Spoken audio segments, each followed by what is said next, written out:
एक बार एक बूढ़ी माँ को उसके बेटे ने एक वृद्ध आश्रम में ले जाकर छोड़ा। इस माँ का ये वही इकलौता बेटा था जिसके लिए इस माँ ने जीवन भर संघर्ष किया। इस बेटे के लिए वो सब कुछ किया जो एक माँ को करना चाहिए या माँ कर सकती है, और आज भी अपने बेटे को किसी भी तरह की परेशानी ना हो इसलिए आश्रम में रहने के लिए भी तैयार हो गई। वृद्ध आश्रम में रह रही माँ हमेशा अपने बेटे को याद करती, मगर बेटा केवल साल में एक बार उसको मिलने जाता या फिर फोन पर बात कर लेता। कई साल बीत गए। वृद्ध आश्रम से बेटे को एक दिन फोन आया। उन्होंने कहा, बेटा जल्दी से आश्रम आके अपनी माँ से मिल लो, वो बहुत सीरियस है।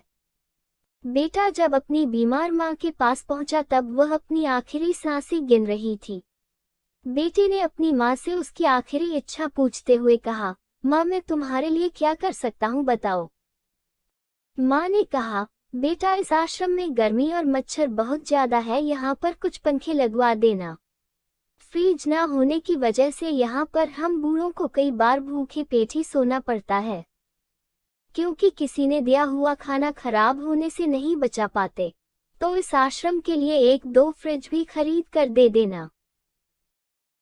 बेटे ने अपनी माँ की सारी बात सुनी और अपनी माँ से पूछा, आपने इतने साल यहाँ पर निकाल दिए पर आपने कभी भी यह बातें मुझसे नहीं कही, और अब जब आपके पास टाइम नहीं बचा है तब आप ये सब कह रही है, ऐसा क्यों? माँ ने बेटे को जवाब देते हुए कहा, बेटा मैंने गर्मी, भूख और पीड़ा सहन कर ली, लेकिन मुझे पता है जब तेरे बच्चे तुझे यहाँ पर छोड़कर जाएंगे तब तू ये सब सहन नहीं कर पाएगा, इसीलिए तेरी सुविधा के लिए मैं तुझे ये सब लगाने के लिए कह रही हूँ। दोस्तों, माँ की ये आखिरी लाइनें किसी भी बेटा या बेटी की आंखें खोलने के लिए सक्षम है। इतिहास हमेशा अपने आप को दोहराता है। अगर आप चाहते हैं कि आपके साथ अच्छा व्यवहार हो तो आपको भी दूसरों के साथ वैसा ही व्यवहार करना पड़ेगा।